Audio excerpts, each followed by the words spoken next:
me double check. YouTube.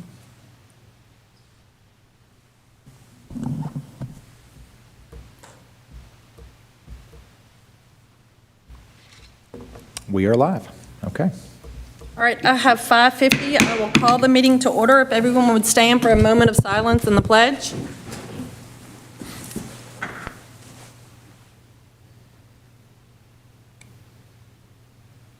You face the flag. I pledge allegiance to the flag of the United States of America and to the republic for which it stands, one nation, under God, indivisible, with liberty and justice for all. Madam Recorder, if you call the roll. Chair Laura Harrison. Present. Vice Chair Jeremy Burnett. Here. Keith Acton. Present. Michelle Childs. Deborah Thomas. Present. We do have a quorum. As everyone knows, this is our work session, so we will not be voting on any items tonight, just discussion. The public like to speak? Hearing none. Next item. Next item is our report section. Our legislative liaison is not here. The superintendent's report today mainly dealt with the recognitions, which we did right before the meeting. We had some, since we weren't streaming, we had some students that had some places to get to, so we went ahead and did that a little bit early. Next is the monthly financial summary, which will be fully prepared for the board meeting. And that concludes the report section. Any discussion or questions for the superintendent? Hearing none. Next item. Next item is the approval of the agenda, which is not necessary for a work session. As the board knows, this is just where we work through the items on the consent agenda. We tend to default onto the consent agenda, and if any board members wish between now and the business meeting to move things on to the discussion action item, as you often do, then that's certainly appropriate. So no approval is necessary, but we can work through the items on the consent agenda at the will of the board. Is there any items that anyone wishes to not have on the consent agenda for next week? So let's start there. Let's just say let's start there with, okay, so Yes. which number? Number 8. So we would like to move that to item, I guess we'll just say number I'd be 6. and push down. Yeah. So we would be item number 6 next week. So that would come off the consent agenda and go as item number 6 next week. Any other items anybody would like to have pushed to the regular agenda for next week? I did want to, I'm not that I want to take it off the consent agenda, but I did want to bring up the school board calendar. Is that's our meeting calendar, correct? That is the meeting calendar, so Okay. that is a good one for you guys to double check. Laura, you have a history of finding things that we may have overlooked in terms of holidays, so if everybody will take a look at that and see if that reflects the will of the board. The one thing I would like to do is make sure we get a board retreat in November, potentially around the time of TSBA, since I know we'll all be together around the time of TSBA for the annual convention. So I would like to look at a date around there to have a retreat for us to do an update on our strategic planning items, if that would. Definitely have that for the business Okay. meeting, yep. That would be great. Any other items on the list, consent agenda, anybody wants to make note of? All right. Dr. Holm, next item. All right, the next item as we move down into the discussion action section, the first item is the approval of the FY 25-26 budget, and I do have a presentation on that I'm going to move to, and also let me switch it here on the cameras.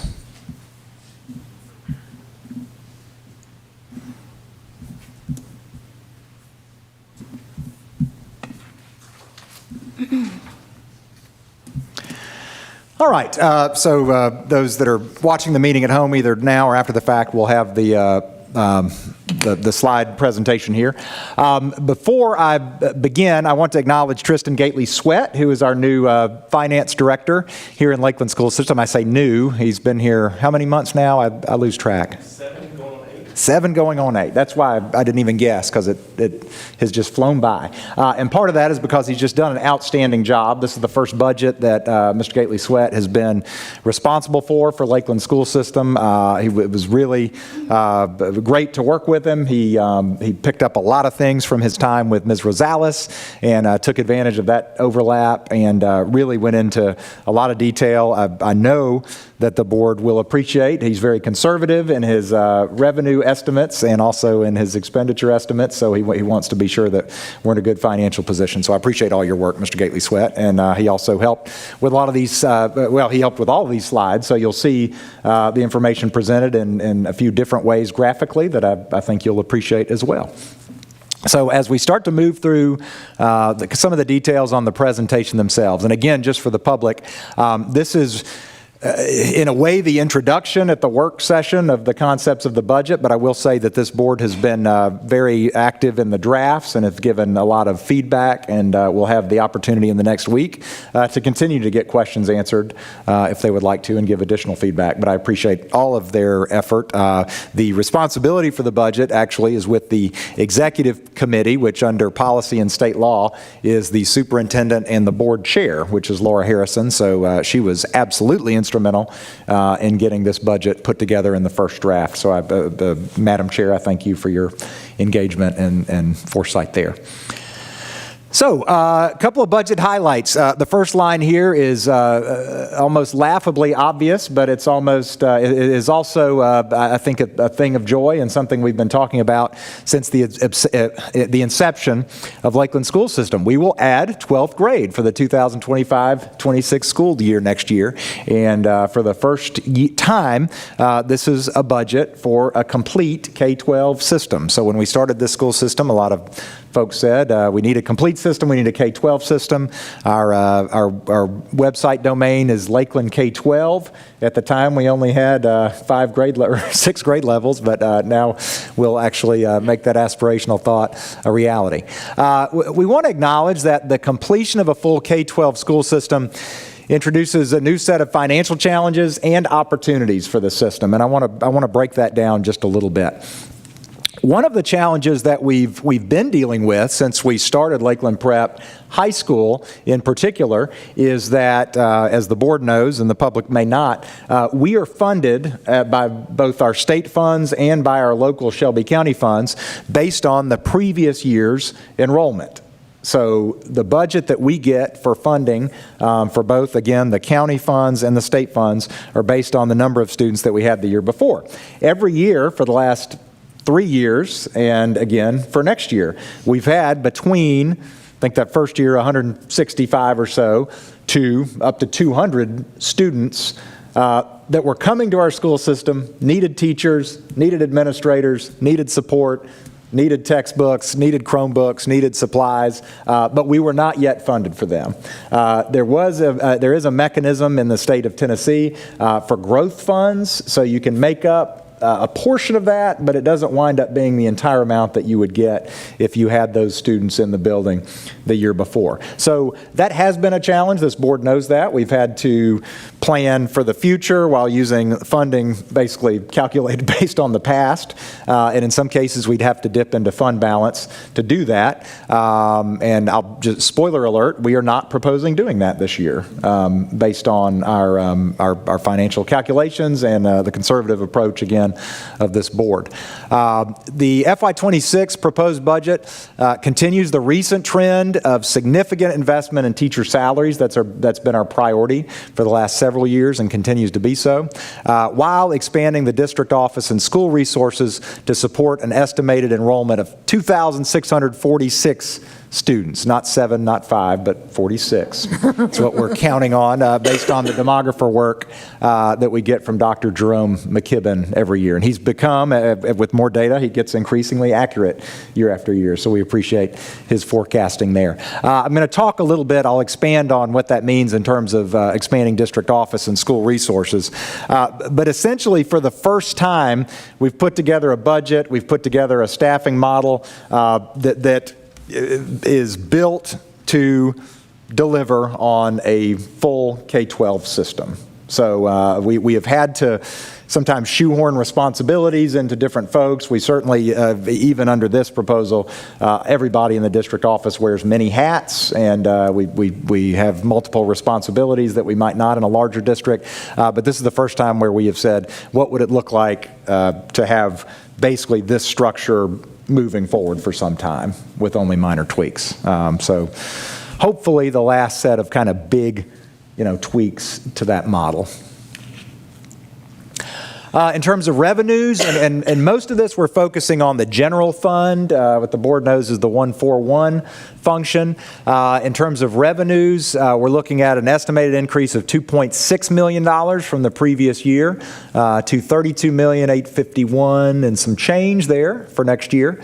To break that down, about $18.5 million of those dollars come from the state of Tennessee in the form of TISA, which is the Tennessee Investment in Student Achievement that we're familiar with. This is the third year of being funded by TISA, and that is an 11% increase from FY25. It is a total budget increase of 9% for our projected revenues. In terms of expenses, the expenses, Mr. Gately-Sweat, if I say something that's just wrong, I want you to raise your hand or speak up, because I don't like to be, I don't want to be wrong in what I'm saying, and I don't mind being corrected, certainly. So this is, as I mentioned, this is a structurally balanced budget with no budgeted use of fund balance, which is really exciting. And that's, again, in spite of, in this case, not being fully funded based on the students that we have. Mr. Gately-Sweat put this together in terms of the different funds. We tend to focus on the general purpose GP fund, which again is those numbers we talked about, almost $33 million in revenues and expenses. But we also just wanted to get you an idea of how it breaks down in terms of federal programs, which is only about $1 million. There's a lot of conversation, recently, especially about federal programs and what that means. But for Lakeland School System, it's about $1 million that we get, and we certainly take advantage of it and use it to help kids. The school nutrition budget winds up being almost exactly the same, right at about $1 million in terms of the funding that we get from, those are federal funds in many cases, the USDA funds, and then funds that we take in from a la carte. We get about $120,000 in state grants. The LEAP program, our before and after school care program, has a budget of about $280,000. And in terms of capital projects, that's the only one where you'll see that we have more expenses forecast for this year for this year than the anticipated funding from Shelby County Schools alone, Memphis Shelby County capital funds that we get. And we get those funds on a basically per student kind of prorated basis along with all the other school systems in Shelby County. This is a new graph that we haven't shown you, but it won't surprise you just in terms of the percentage of our funding and where it goes. For the most part, in a school system, we pay people. That's our most valuable resource, obviously, and we're a direct service, basically, institution. So there is a smaller percentage for contracted services, about 5.2% for supplies and materials, which seems low when you look at it in the course of the budget. But for the most part, we're paying folks to do the work, and the majority of the people we're paying, the vast majority, are the teachers that are providing that direct instruction. So we mentioned our estimated enrollment for next year is going to be 2646. That breaks down to 952 in K4 at Lakeland Elementary, and for next year it'll be just under 1,700 at Lakeland Prep, which is 5 through 12. I do want to note, again, the board knows this, we don't include the preschool numbers in most of these budgets because they're not calculated into TISA, and it kind of throws off some of our averaging and calculations when we use those numbers. However, they're obviously a very important part of our group at Lakeland Elementary. They're just not really funded by the state or by the county or by much of anybody. We get a small amount of funds, as we've discussed, for those students. So the way that those calculations work, we've got the TISA base rate did go up to just under $7,300 from $7,075 last year. We are anticipating the continued receipt of our fast growth funds that kind of make up some of that balance from not getting paid in real time, and then certain outcomes payments that we're growing to anticipate based on performance in different areas. We used some realistic revenue projections so that we could support normalized expenditure estimates. Mr. Gately-Sweat did a real deep dive into the historical data of revenues, and I think made some very, again, very conservative estimates that in some cases kind of estimated down, particularly local taxing, property tax and things, and we still wound up with a balanced budget.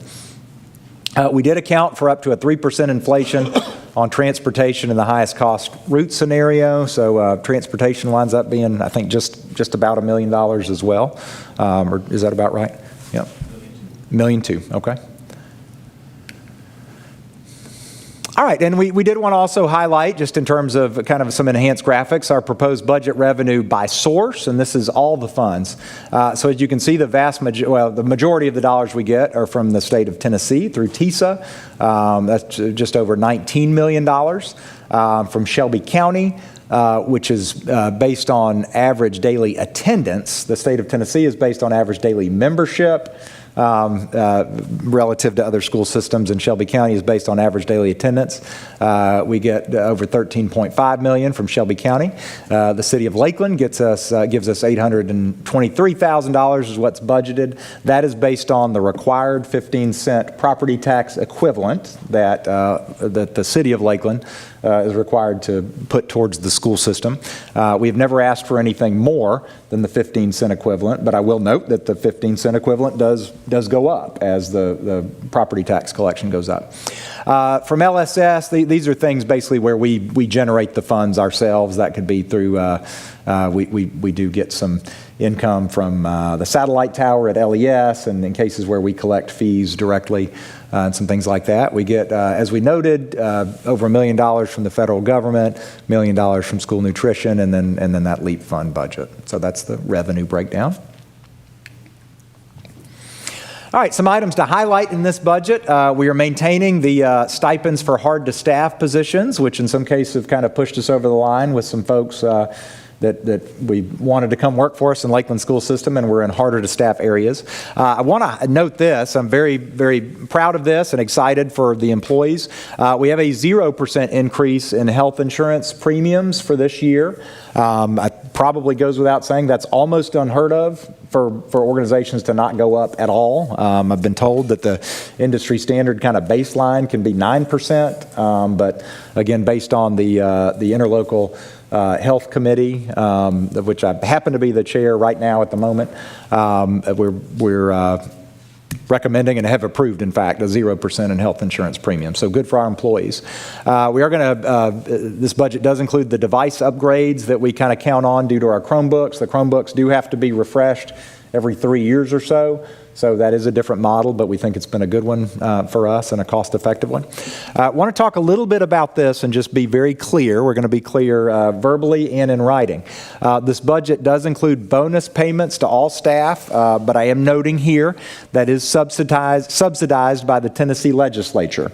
So this board had to approve a resolution. They were basically required to approve a resolution in order to get $2,000 per teacher, and teacher is very specifically defined by the state of Tennessee based on some legislature, based on some legislation is what I was trying to say. Thank you.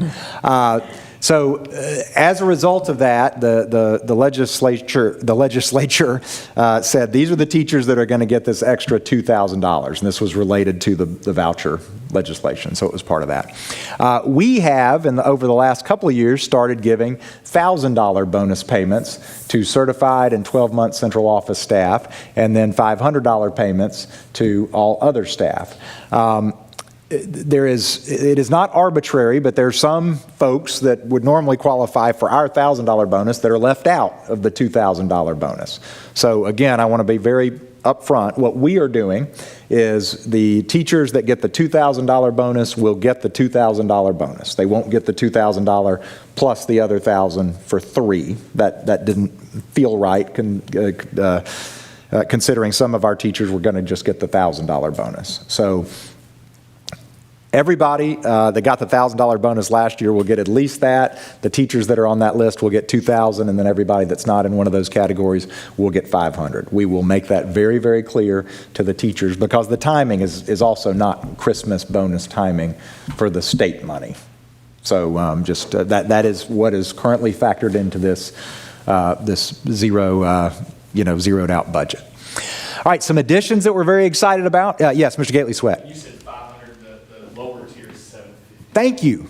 Look at me, I'm underselling. Thank you. That was left over. I appreciate that. That's a good correction. The lower tier is $750. So the $1,000, $750, and then some would get the $2,000. Thank you.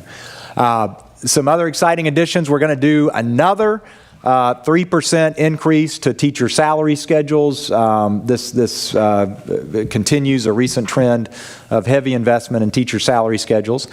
We do have a significantly enhanced school nurse salary schedule. School nurses don't work as many hours as teachers, but it is, so it's not the exact same amount. Or nurses and their background and training, the equivalent of certificated personnel. And we think it's time, and certainly we appreciate everything that our fabulous, fabulous school nurses do. There are enhanced school administration salary schedules included in this, and I'm going to, and restructured district office organization that's related to that. We have, for the past several years, as I said, really put a lot of effort and funds into our teacher salary schedule, and we've put less emphasis and funds into our administrator salary schedule. So we're going to do a little bit of a catching up here as we contemplate that full K-12 system and what that means for administrators at the school level and at the district office level. So I'll give some additional detail on that. And we also have some enhanced safety measures. We've got an emergency response training that we are spending a fairly significant amount of money on that's going to be for everybody on the staff. It's an enhanced version of some training that we've done just to make sure that as many people on campus as possible know exactly precisely what to do in the case of a threat to the campus, essentially. So I want to thank Mr. Adler for chasing that down and setting that up. So we're excited about that too. All right, new positions for fiscal year 2026. This will be the last of what the board's gotten used to over the last 3 years of having just a ton of new positions as we've grown. So as always, the majority of those positions are at LPS on the high school side, but we've got lined up and just about filled, to my knowledge, 2 high school English positions, a high school functional skills position, a high school gifted position, 2 high school math positions. There's a new assistant band director position to support our growing band program, high school resource position, high school science, 3 high school social studies positions, high school special education assistant, as well as a study hall, dedicated study hall assistant, and an additional school counselor for the high school side. We've got nutrition technician positions that would work both the middle school and high school, and then some rounding out the other positions, elementary intervention at LES, a shared English learners position. Those areas continue to grow. Math intervention at the middle school, an HVAC technician at the central office as we move into the central office positions. That one is expected to be budget neutral based on the funds we've been spending contracting and outsourcing with HVAC companies. We are adding a high school instructional supervisor, which we're actually proposing to be a director of instruction. That would be at the, and I'll talk a little bit more about that, and that would be at the high school. We are proposing a director of CTE and special programs, 2 more custodial positions, a technology systems manager, a finance specialist, and a special education specialist. So those are our new positions.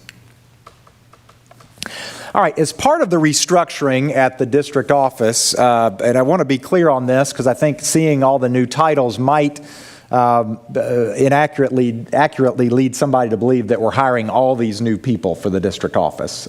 So the board is being asked to approve some new job descriptions, and there'll be a few more added that we've been working through for the actual business meeting. But what this slide does is lays out a little more clearly what that actually looks like and where those positions came from. So we currently have a human resources director, a finance director, a technology director, and some supervisors, federal program supervisor, student services supervisor, and instructional supervisors. So those same positions are rolling into basically new titles that we believe better reflect the responsibilities of these positions in a full K-12 system, especially considering the amount of growth that we have had as a system over the last 3 years and will finalize next year. So our proposal is 3 chief positions: Chief of Human Resources, Chief of Finance, and Chief of Technology. These positions would answer directly to the superintendent's office, and they tend to be more on the business side, and they would not have basically anybody between those positions and me. We are proposing that the supervisors basically be moved into a director strata. We're rebranding or proposing a rebranding of the federal program supervisor into a director of strategic programs. Student services supervisor would be the director of student services, and then we would have these director of instruction positions. So the only 2 new central office administrative positions that are being proposed in these budgets, kind of new from scratch, these folks don't exist, are the director of CTE and special programs, and I think logically a 9 through 12 director of instruction. I will note that the instructional supervisor for Lakeland Prep has been covering grades 5 through 11, which is a spread that includes an elementary grade, the middle school grades, and 3 high school grades. So obviously we feel like that's something that deserves and needs to be addressed. With the growth of our CTE programs and the need for additional reporting throughout the programs, the director of CTE and special programs would provide some support for fine arts and for intervention, as well as doing some of the data reporting and analysis for TISA, would take on impact aid and several other, I think, important areas. I wanted to give some context for this. I like to be real upfront. It is very fun to talk about new teacher positions and increasing teacher salaries. For some folks, it's not as much fun to talk about district office. This board has always been, very deliberate about making sure that funds go direct support first, and has certainly been wary of making sure that we don't have too much district office relative to the rest of the budget. What I'm hoping this slide kind of helps represent is the idea that the scope of many of our district office positions has grown dramatically over the course of the 4 years. I don't want that to be lost on anybody. And I picked out some of these areas. They all wind up in that, mid to high 40s to 50s to, in some cases, in terms of the budget, the 70s range in terms of increases. But you can see here where we started. The K-8 was kind of the last year of just Lakeland Middle Preparatory School. Our enrollment has gone up 45%, and that's all the way up to the projections, or is projected to have gone up 45%. Our total staff that Human Resources is responsible for, from both in terms of benefits, in terms of onboarding, in terms of maintenance, and overseeing, payroll amounts, has gone up 52%. The managed technology devices that the technology department is expected to not only manage, but monitor and filter and make sure that students are operating in a safe environment have gone up 56%. Obviously, this follows the student enrollment that drives everything. And our general fund budgeted revenues. I mean, this is hard to think about, really, or when you think about 5 years ago. It's a 72% increase. The scope of what the finance director is asked to do and monitor and keep up with and keep an eye on has grown significantly. So when we talk about these shifts to chief positions and from supervisors to directors, in most cases there's a heightened sense of responsibility, but in some cases it's just as simple as these same individuals are being asked to keep up with more and do more in the course of a day.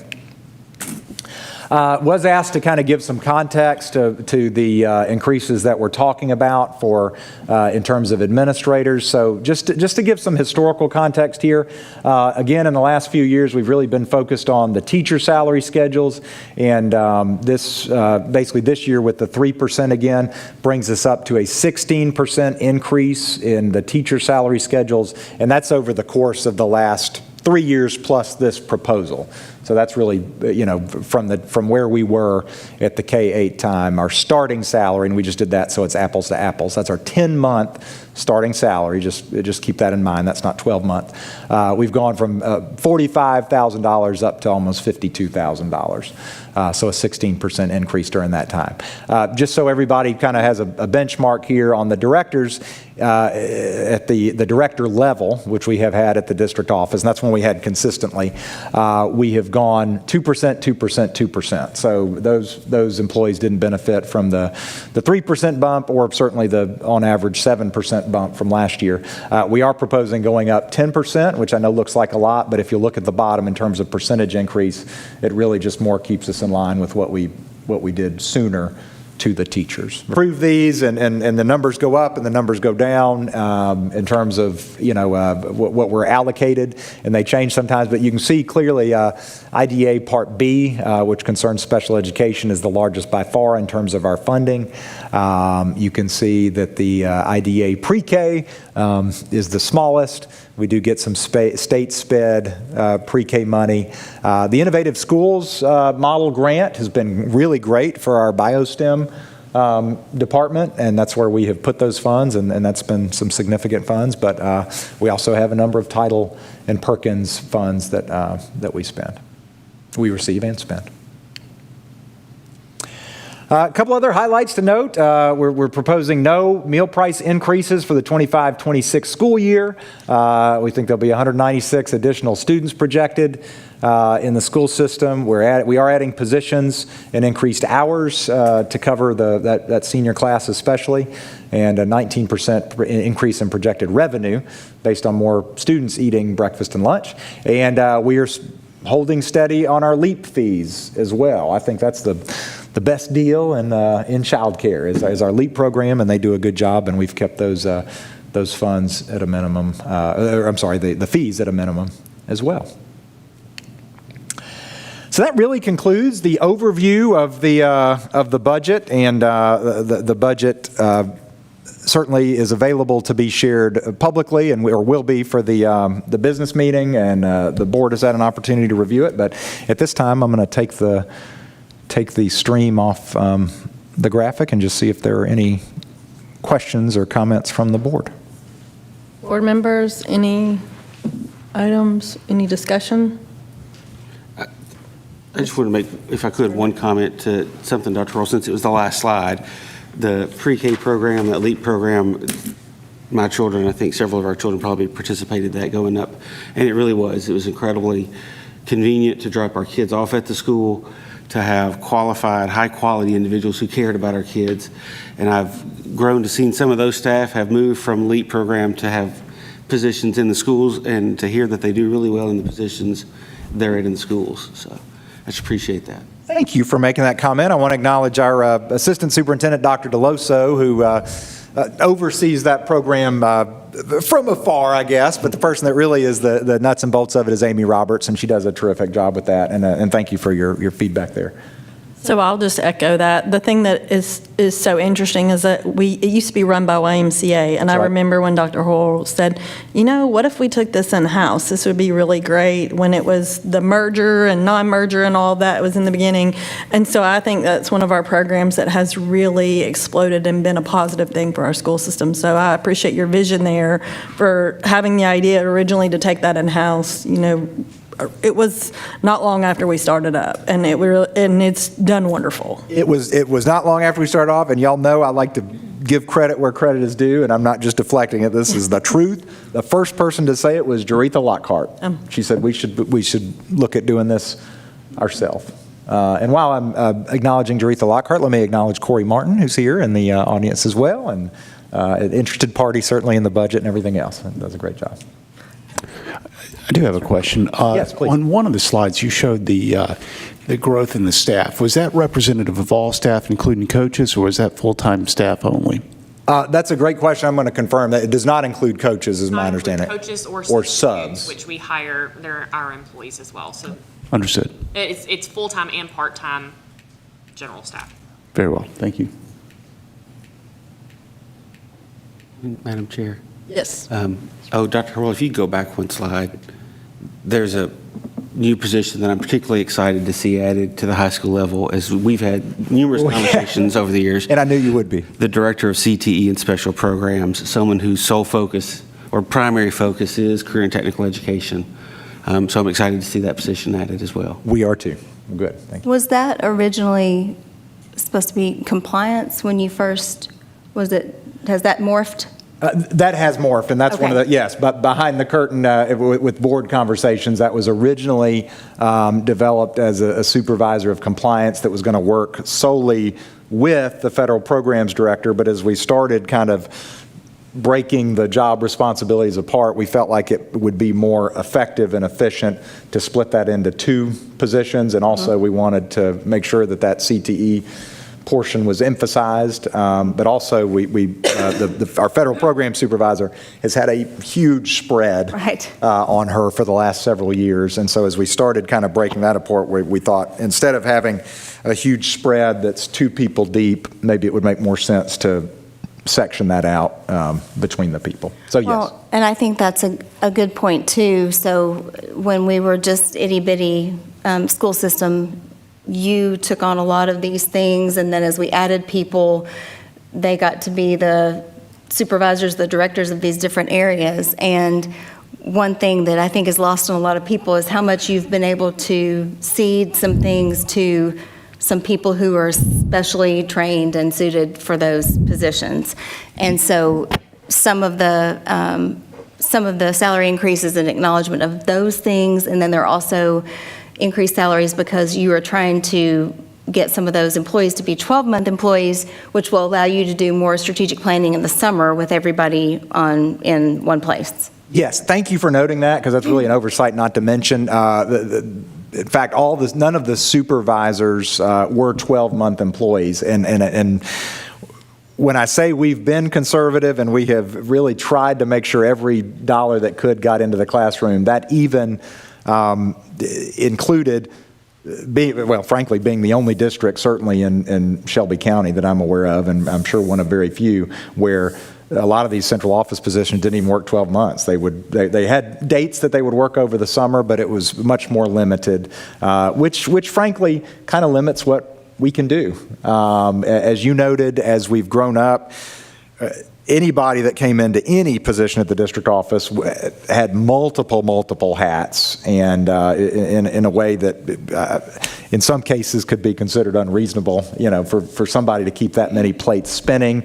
There is a jack of all trades, master of none kind of aspect to that, and I think as we've really been able to narrow down the focus of certain people and certain positions, I'll say, I think we have much better responsiveness. I'll call out Ms. Millspa's here, and as we've managed to take some things off her plate, I think she and her team have really done just an amazing job at making sure that our responsiveness, our customer service, our proactive information has really come a long way in terms of the staff experience. So, some of these positions, when we say, well, that person doesn't directly work with students, but that person works directly with the people that work with students, Right. and their ability to get information and have information and make decisions with all the information they need impacts, at the end of the day, I think, student instruction. So, I'm also excited that you're contemplating another director of instruction for LPS. I think that's warranted there with so many more kids and the different grade bands, and I think that'll be a huge addition. thank you. I do too, and I also think that's one where these started as supervisors and have moved into more of a director. There is going to be more accountability for student performance in those positions based on this structure, and I also think it sends a message about the importance, obviously, of academics and instruction. I think we need to be working in an environment where instruction is basically at the same level on the salary schedule and on the org chart as student services or anything else. Well, and you think, how do you help kids? Well, you help their teachers. How do you help their teachers? You do that with directors of instruction who can observe them, give them tips, give them steps to, improve their way that they're conveying the information to the kids. And so I'm thankful for that. Help new teachers, Right. help veteran teachers learn new things, Right. all those things. Take boots on the ground for sure. And I will say those 3 positions, the directors of instruction, are going to remain school embedded. So they will have places they can work in the new district office, but the main places they do work and their main headquarters are going to be in the schools. Any more items? I do, so when you talk about the dollar amounts with the general funds, that does not include school-based finances, right? This is only, so when you talk about people. By SSOs and put into school-level accounts at both schools, those are still supervised by the finance director. Ultimately, those audits, roll up to the finance director. That when they close out at the end of the year, the budgets that they work with, they all have to be supervised to make sure that they follow Lakeland school system and state and federal policy. So yes, thank you for pointing that out. That does not include the student activity funds at the schools. Okay. Which have exploded. Yes. They have absolutely Yes. exploded. Excitingly exploded. Yeah. I won't say in that Yeah. negative way. A lot of folks raising a lot of money to do a lot of things, which is great. And so this budget does include still our payments to ACS. Do you have a rough amount? Because I think we still, for the students, and that's paid at the end of the school years? That has been paid, and Mr. Gately Sweat and I might be racing to see who can get it first. It's probably him. I think I have a number here. I believe for this year, the 25-26 school year, I think it was, no, 24-25 was $80,360. You want to fact check that, Mr. Gately Sweat? Sorry, I didn't mean to put you on the spot. No. So that's the last year with a full class. So that is the payment that includes the full class of seniors. The current at Arlington graduating Community. seniors, or the current seniors. Graduating seniors, yeah. Yes. So at that point, with the contract in place, we still have to pay funds, the way the contract is written, we still have to pay funds to Arlington Community Schools, even though they're a lesser amount, if any Lakeland students go there. Yes, was that number The about? amount paid in this fiscal year for the Lakeland students was $79,063. Okay. I got a little You were off. at some- close. I was close, but yes. Yep, 79,000. So yes, and I think what we're budgeting for next year, Mr. Gately Sweat, based on the students that we think will remain, which $40,000. we budgeted $40,000, which we think is high, so yeah. Any more discussion? Hearing none, does the board agree to carry this item over to discussion action item number 1 on next week's agenda? Yes. Okay, so this item will be number 1 on next week's agenda. Dr. Horrell. Okay, the next item is the approval of the 25-26 salary schedules, which are in development, and most of which have been reviewed by the board already, but those will be before the board next week as well. Those are the salary schedules that basically correspond with the budget numbers that you find in the budget. And the position, the new position, including the new position, or the change title positions, I guess would be the right? Everything would be included. Okay. So this item will remain number 2, without objection from the board, would remain number 2 for discussion item for next week. Next item. Next item is the approval of these are all budget items, the 25-26 stipend schedules. We obviously, this board invests a significant amount in our athletic and fine arts programs in particular, and we annually update the stipend schedules. So our coaches and those that are responsible for directing the fine arts programs, their stipends are actually tied to the base the first year bachelor degree teacher salary schedule. So they go up, if we go up 3% on the teacher salary schedule, their compensation also goes up, which I think is a great way to do it and make sure we're honoring them as well. So And I believe the board all has the opportunity to review that and provide any feedback to Dr. Horrell regarding that. So this item will stay as number 3 on the discussion item for next week. And I just wanted to make clarity for the public. Dr. Horrell and his team have sent out multiple drafts of all the information. The board has the opportunity to give feedback and ask for more information on specific line items in development of this budget. So this is, the collaborative process has been with Dr. Horrell and his team as board members review all the items that they have been submitted and sent out, and they'll say, well, what about this, and ask for more data. And then that's kind of how we've gotten to the final budget. So I just want the public to know that it's a back and forth process. It's not a set it and forget it process where That's the right. board is actually taking the time to go through each one. And there's multiple drafts, multiple iterations. And it's been a very collaborative process, which I appreciate. Absolutely. So Would you agree, Mr. Gately-Sweat? It is not a set it and forget it process. Yeah. Would you agree, Ms. Mills-Bond? I concur. Okay, yeah. But it's very positive outcomes, for sure. I want to say thank this board for being so willing to ask the questions of staff and make staff look at things differently.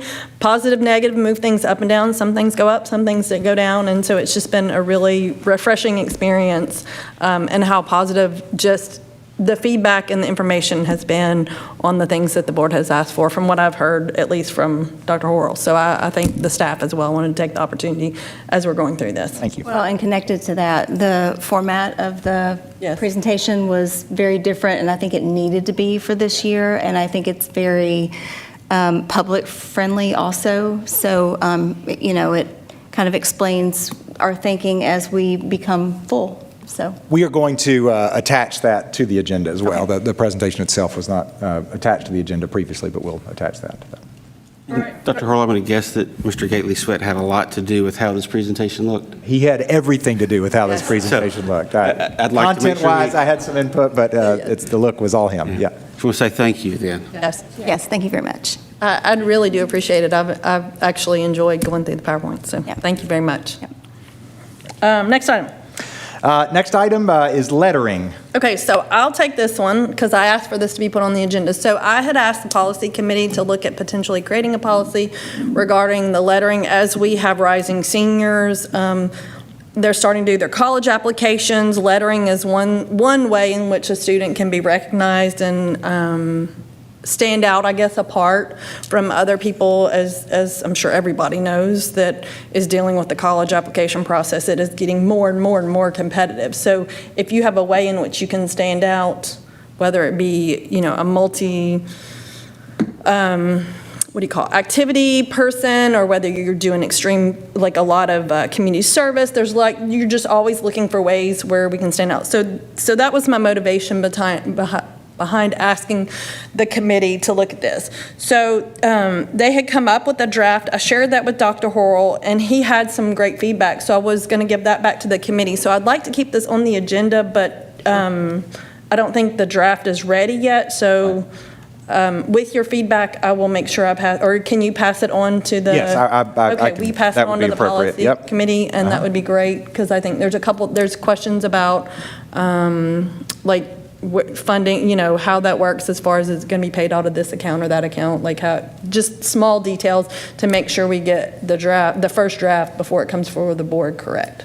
So I drafted something myself before involving the policy committee because I wanted to make sure I was Yes. doing it in the right way. So once you send me feedback, you can let me know what my next steps need to be. That would be Yes. great. Yep. You got it. Perfect. Okay, so this will stay on the agenda, and even if we don't have a complete draft by the next meeting, and also would like to get some administrator feedback, once we get kind of those couple of things that you outlined, and then be able to get some administrator feedback on those, if they maybe have some gotchas or things that we didn't think about. Perfect. That would be great. So I'll keep it here for next week, and if it's not able to be finalized for next week, then potentially carry it over June. Okay, So that's kind of the timeline I was thinking, if that works. that works. Okay. Any objection by the board? Okay. All right, next item. Next item is the superintendent evaluation update. I'm happy to And speak. you want, I can or you can, either way. You can, go ahead. I'll let you have the Okay, floor, yeah. if you don't mind. As we discussed previously, basically the superintendent contract says that the superintendent and the board will work collaboratively on the evaluation instrument. It's been roughly the same for a long time now, and one of the things that I got some feedback from some of my colleagues at Ames and just looked at some different evaluation models. And one thing I'm proposing is just to simplify it. There are a whole lot of questions in the current instrument, a lot of them which I think could be argued are redundant. So I took basically the general themes, and they're just 4 questions each in each of the main areas, and also moved the scale back from a 6-point scale to a 5-point scale, which seems to make more sense as I look at it now. So that has also been submitted to the board members, and am open to your feedback. If it's approved by the board at the business meeting, then we would turn it around for which is 3, and then 4 and 5 is agree and strongly agree. So that really made sense as far as the range changing, because 6 kind of gave you, well, it might be a 4, it might be a 3, it might be a 5. You just, I don't know, I felt like it made the range make more sense to which side of the pendulum you're going to go with. But it also gave you the opportunity to have a neutral rating too. And then looking at the current evaluation with the new proposed 2, the main thing I was worried or concerned with or looking at is making sure the domains were the same, make sure we were looking at the relations with the board, looking at the visioning, looking at the things that we push and talk about on a routine basis with Dr. World. So making sure that all those things were covered and like Dr. Hull said, many of the things when you went through the evaluation instrument, it was very similar. The items were similar. It wasn't that it was the exact same statement, but some of the things were similar. So condensing it down made it, to me, it would make it easier to do and more concise. I'm about conciseness. And so I really like the fact that it's concise and this statement, 2 or 3 items may be incorporated in one, and it's just one rating item. So those were the things that I really appreciated about the changes in the evaluation instrument. So just my feedback. I gave Dr. Horrell some similar feedback that it simplified it. You don't get survey fatigue as you're going through. Yes. And there were a lot of things that could be combined, which I think this does. And the 5-point scale makes a lot more sense. It's what you see a lot more often. So there won't be a way to compare last year and this year, but you'll have a new baseline going forward. Any more discussion on this item? Hearing none, new baseline after 10 years. Right. We'll start year 11. Right. So this item will remain, or this item, if everybody's fine with the instrument, this can go on the consent agenda for next week. Is everybody fine with that? Since Michelle's not here, you want to maybe... I don't know if she had any feedback or whatever about it. She didn't have any direct feedback that I recall. Okay.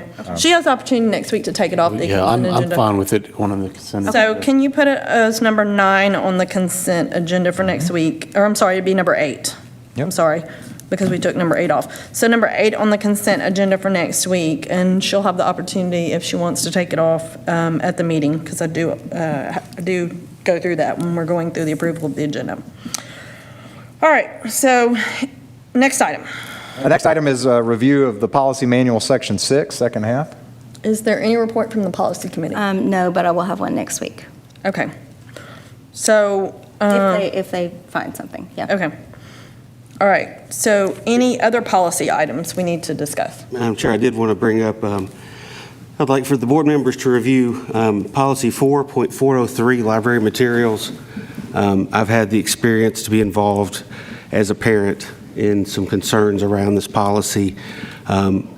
We've had another incident recently similar to that, and Dr. Hoyle and I have talked about some things about this, and my concern is I want to make sure that every employee in the board who is involved in selecting materials that our students see knows it's not just state law, it is the will of the board, it's the opinion of the board, that these things are not okay. It's not just a state law thing, or state law requirements. And so my concern is that we review this and make sure that the board's opinion on the matter is also added into this.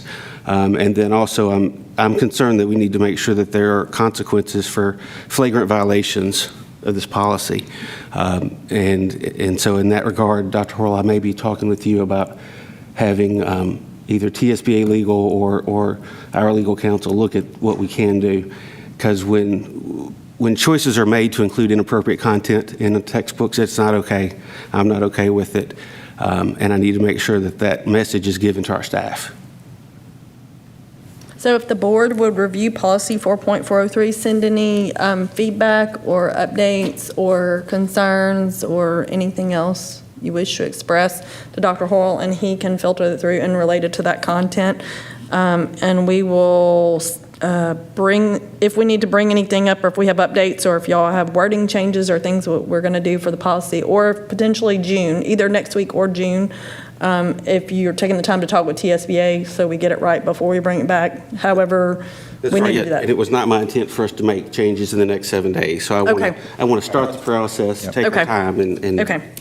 so So we'll yes. put that potentially, just make a note, potentially in the June agenda, depending on TSBA feedback and how we can move forward with recommendations on that. But if the board members would take a look at that policy. Is 4.403, as it is written in our policy manual, the model policy?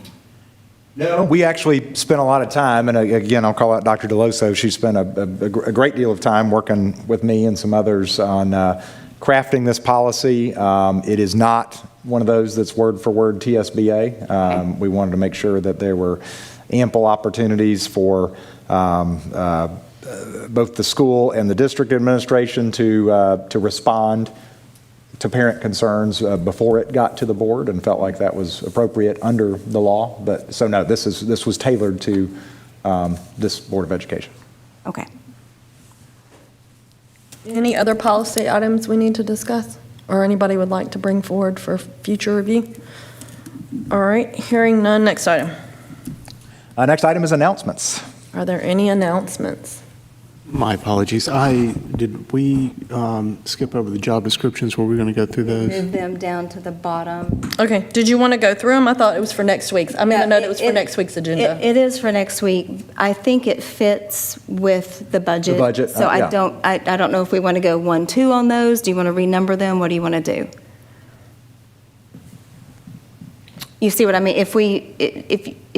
I was not thinking of including them like in a vacuum, but they kind of go with the budget. Do you want to go 1 budget, 2 job descriptions? Yeah, Or- I think that's fine. Yeah, Okay. they could be number 2 there, and there will be some additional job descriptions that are added to it. So I mean, right now you've got 8 or 9. There may be 5 or 6 more that are coming. Again, in a lot of cases, this is retitling and changes. We can certainly go over them one by one next time, but we can. Do you want them listed individually, or are you wanting them as a single item in next week's agenda? Well, I think if you're adding new ones, you want them listed individually, correct? No, I was saying, do you want, see how they're listed as Right. item number 8? So do you want this to be 2, 3, 4, 5, 6, 7, 8, 9 item on the agenda, or is it appropriate to have all one and then just? I think like it is here. Okay, Yep, well, there'll be a few more on top of that, and we'll Right. add it to the discussion action. okay. Yeah. As item number 2. Yeah, Okay, sounds good. So 3 would be salary schedules. yes. 4 would be stipend schedules. Yes. 5 would be lettering. 6 would be, Superintendent evaluation. No, that moved to the consent agenda. Right. So there is no 6. 6 would be policy manual. Policy. Yes, Yeah. correct. Okay. Everybody good with that? Yes. Okay. Obviously, anything else that the board chooses to add to the agenda between now and the business meeting you can let me know, or and I'll discuss it with the chair and we'll get it added. And I'll take the opportunity to make some announcements. I think we have some sports teams playing in the district or regional playoffs. I don't know if they still call it regional or sectionals or whatever, but just, I think that's where maybe Ms. Childs is in the. We just got an update. May I share that if that's appropriate? Yes. LPS won their first playoff game. This is boys soccer is what this is. 9-0. Huge Awesome. game tomorrow against MBA at Cordova High at 5 p.m. So Very exciting. pack the So, stands. Congratulations to them on their win tonight, and good luck for their contest tomorrow night, and I think we might have baseball that's still. Baseball, I can tell you. You looked at me I and can tell Deborah's you. sitting right there. Yeah. Deborah. We won the district last week. We play for the region title this week. If we win that, we have sectionals slash sub-state, whichever you want to call it, next week, about the middle of the week, supposed to start on the 14th. If we win that, best 2 out of 3, we go to the state. Exciting, so exciting. And, you know, for so long, we played, like our other sports, we played against guys who drove themselves there and had full beards. So now there's a little more parity on the field now. Our beard game is weak. Our I beard think, game is but very it's, weak, but, you know, our muscles and they're growing. They're very, so, yeah. Yeah. Well, speaking of Lakeland's finest, we have 2 of Lakeland's finest here in the back. Already signed it. Oh, you got it? Okay. Well, they have 2, and they're going to come see Miss Millspaw in the district office, and she'll sign your other one that you pick up tomorrow. All right. Is there a motion to adjourn? So moved. We have a motion, I'll make a second. All in favor, say aye.